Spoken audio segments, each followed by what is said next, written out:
I trovatori, oltre le canzoni d'amore. Trovatori e menestrelli erranti. Quando sentite queste parole, a cosa pensate? Ad autori di canzoni che celebrano l'amore di corte e gli ideali cavallereschi? Avete ragione! Comunque questa è solo una parte della storia che riguarda i trovatori, celebri per la canzo d'amore, la canzone d'amore.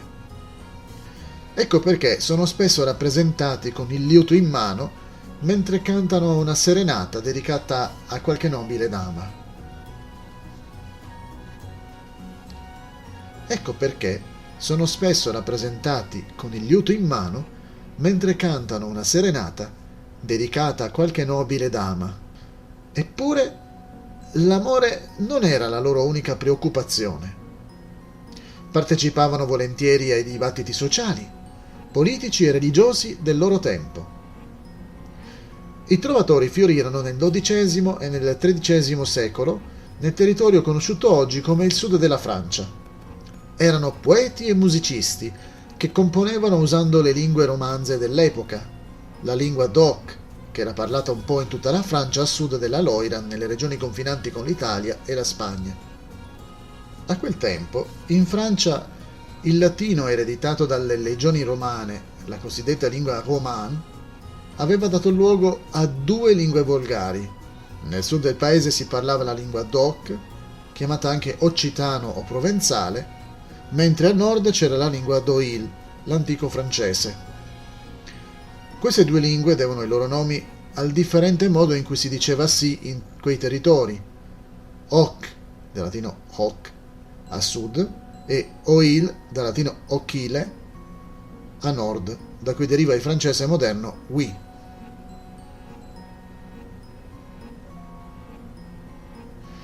Gli esperti non sono tutti d'accordo sull'origine della parola trovatore, dal francese troubadour. Si ritiene che derivi dal verbo occitano trobar, che significa trovare, inventare, comporre. I trovatori dunque sapevano creare versi eleganti, composti da parole e rime perfette. Le loro poesie erano destinate al canto, pertanto venivano musicate. Mentre viaggiavano di città in città, spesso accompagnati da un jongleur, menestrello o musicista itinerante, i trovatori cantavano le loro canzoni accompagnandosi con l'arpa, la viella o fidula, l'antenata della viola, il flauto, il liuto o la chitarra. La musica era un divertimento raramente assente nelle ville dei ricchi o nelle piazze dei mercati, nei tornei, nelle fiere, nelle feste e nei banchetti. Origini diverse. I trovatori provenivano da differenti origini sociali. Alcuni erano nati in grandi famiglie, altri erano re, altri ancora avevano origini più modeste. Alla fine, comunque, erano elevati al rango di trovatori. Alcuni raggiunsero grande prestigio. La maggior parte dei trovatori possedeva una vasta cultura e viaggiava molto. Tutti imparavano le regole della galanteria, del savoir-vivre, la buona educazione, della poesia e della musica. Secondo uno scrittore, un buon trovatore doveva conoscere perfettamente tutte le notizie di attualità, saper ripetere tutte le tesi universitarie di maggiore importanza, conoscere gli scandali della corte, saper improvvisare dei versi sia per un signore che per una dama e saper suonare almeno 2 strumenti davanti alla corte. Nel XIII secolo le regioni a sud della Francia si arricchirono considerevolmente grazie a un'esplosione del commercio. Con la prosperità, che apparentemente stava aumentando, migliorò anche l'istruzione, il gusto per la cultura, per le arti e per il vivere elegante.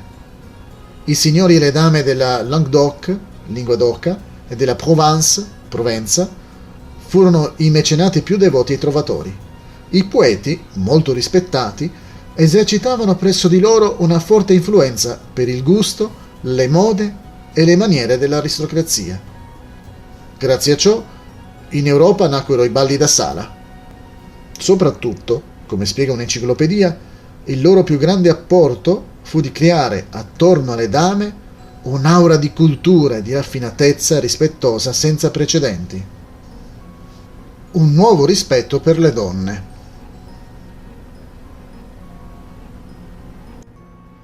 Quando un uomo tiene la porta aperta per una donna, quando aiuta una donna a infilarsi il mantello o compie altri gesti di galanteria, sta seguendo i dettami del comportamento stabiliti secoli fa dai trovatori e dai loro contemporanei. Queste usanze ben presto diventarono la norma in tutta l'Europa. Nel Medioevo, l'attitudine generale nei riguardi delle donne era marcata dagli insegnamenti della Chiesa, che riteneva la donna responsabile del peccato originale e dell'espulsione dal paradiso. La donna era considerata una tentatrice, uno strumento del diavolo, un male necessario. Spesso il matrimonio era considerato come una condizione avvilente. La legge ecclesiastica permetteva ai mariti di piccare le mogli. Potevano anche ripudiarla, contribuendo all'umiliazione. Molte donne erano soggiogate, quasi come delle schiave. Da ogni punto di vista, la donna era inferiore all'uomo. Sotto l'influenza dei trovatori, la mentalità cominciò un po' alla volta a evolversi. Guillaume IX, duca d'Aquitania, forse è stato il primo trovatore della storia, o perlomeno è il primo di cui si abbia notizia. Le sue poesie contengono i primi elementi di una visione dell'amore che in seguito prenderà il nome di amour courtois, amore cortese, o, nel territorio dei poeti della Provenza, la vrai amour, amore vero, o la fin amour, amore perfetto, detto da alcuni anche sublime. Questo modo di concepire l'amore era rivoluzionario. La donna lasciava quella posizione inferiore umiliante. La poesia dei trovatori, detta trobadorica, conferiva alle donne una grande dignità, un grande onore e un grande rispetto. Lei diventava infatti l'incarnazione della nobiltà e della virtù. In alcune canzoni il poeta si lamentava della fredda indifferenza manifestata da colei che era ammirata. Almeno in teoria, l'amour courtois restava platonico. Il principale obiettivo dei trovatori non era la possessione della dama, ma l'elevazione morale prodotta dall'amore. Per rendersi degno della donna amata, il sospirante trovatore doveva coltivare l'umiltà, l'autocontrollo, la pazienza, la lealtà e ogni altra nobile qualità che vedeva espressa in lei in modo perfetto. Così l'amore poteva trasformare sia il più delicato che il più rozzo degli uomini. I trovatori ritenevano che l'amour courtois poteva essere una sorta di progresso sociale e morale, che la cortesia e la nobiltà nascevano nell'amore. Quando venne elaborata questa idea, diede il via a un nuovo tipo di comportamento che con il tempo avrebbe impregnato l'intera società. In contrasto con la società feudale, rozza e brutale, nacque un nuovo modo di vivere. Le donne ora dai loro mariti si aspettavano l'abnegazione, la considerazione e la gentilezza. Nacque la galanteria. Ben presto l'arte dei trovatori si diffuse in gran parte dell'Europa. I suoi temi furono ripresi in Spagna e in Portogallo. Il nord della Francia e l'Italia si riempirono di trovatori, nonché la Germania, dove furono ribattezzati Minnesänger. L'amour courtois, cantato dai trovatori, si mischiò con l'ideale cavalleresco, dando il via a un nuovo genere letterario, il romanzo cavalleresco.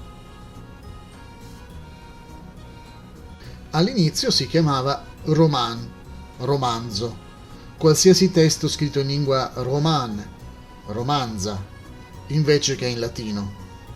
L'amour courtois ebbe una parte importante in tutto ciò, tant'è vero che in seguito fu chiamato anche roman courtois o roman de chevalerie. Questo spiega la connotazione sentimentale legata al termine romantique, romantico, il cui significato iniziale era relativo alla romanza. Uno dei primi romanzi cavallereschi si ispirava all'ideale del courtois e delle leggende della Bretagna celtica, in cui si narra del trovatore Chrétien de Troyes che esalta la generosità e la protezione dei deboli nei racconti immaginari dell'epoca del re Artù e dei cavalieri della tavola rotonda. Un ruolo sociale. Anche se i trovatori decantavano le virtù dell'amour courtois, ovvero dell'amore cortese, spesso le loro canzoni si occupavano di questioni sociali e politiche.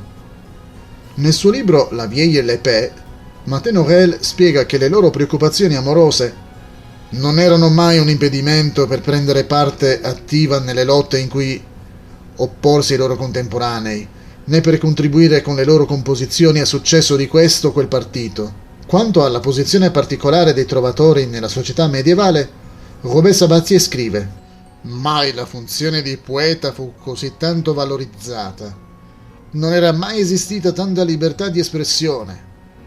Distribuivano elogi e blasfemie, si facevano interpreti della voce del popolo, influivano sulle decisioni politiche, aiutavano la divulgazione delle idee nuove».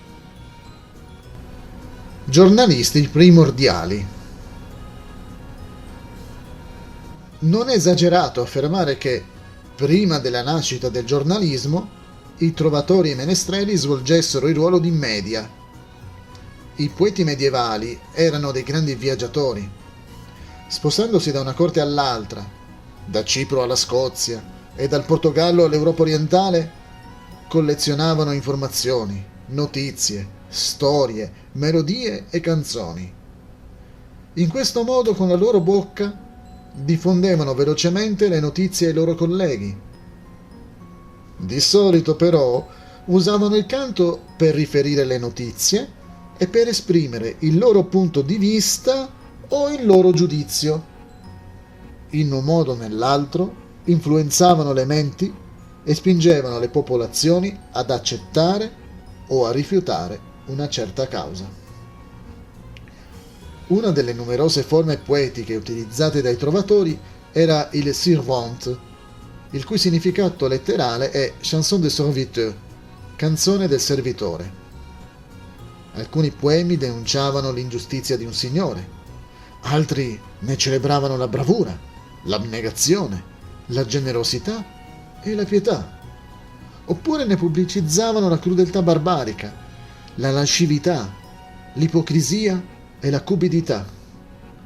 I Sirvente dell'inizio del XIII secolo offrono agli storici uno spaccato del clima politico e religioso che regnava in lingua d'oca.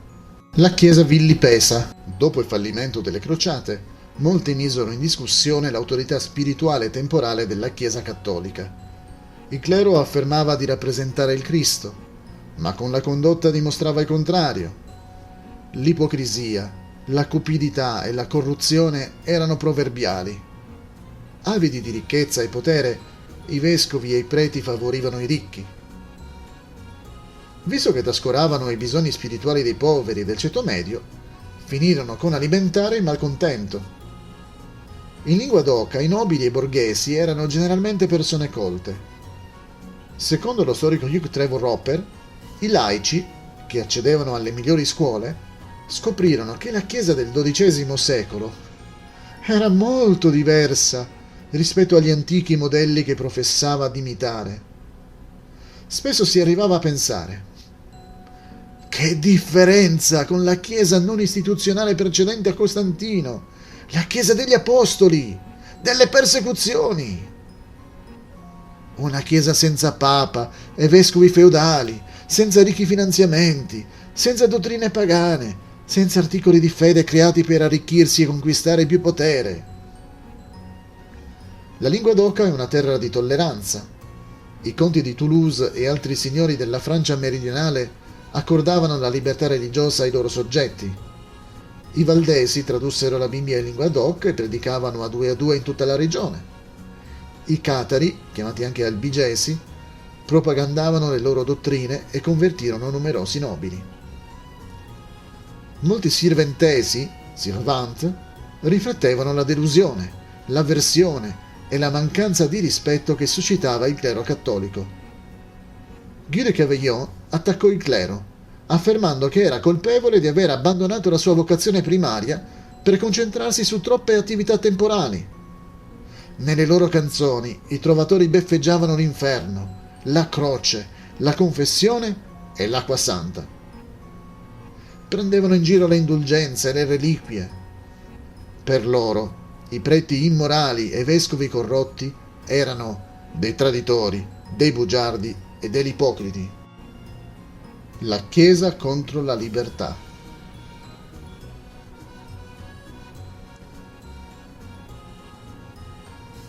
Comunque, la Chiesa cattolica romana affermava di avere un'autorità superiore a qualsiasi impero e regno. Per difendere la sua supremazia, ricorse alla guerra. Il Papa Innocenzo III promise di dare tutte le terre della lingua d'oca a qualsiasi armata che sarebbe riuscita a sottomettere i principi e eliminare l'eresia del Mezzogiorno francese.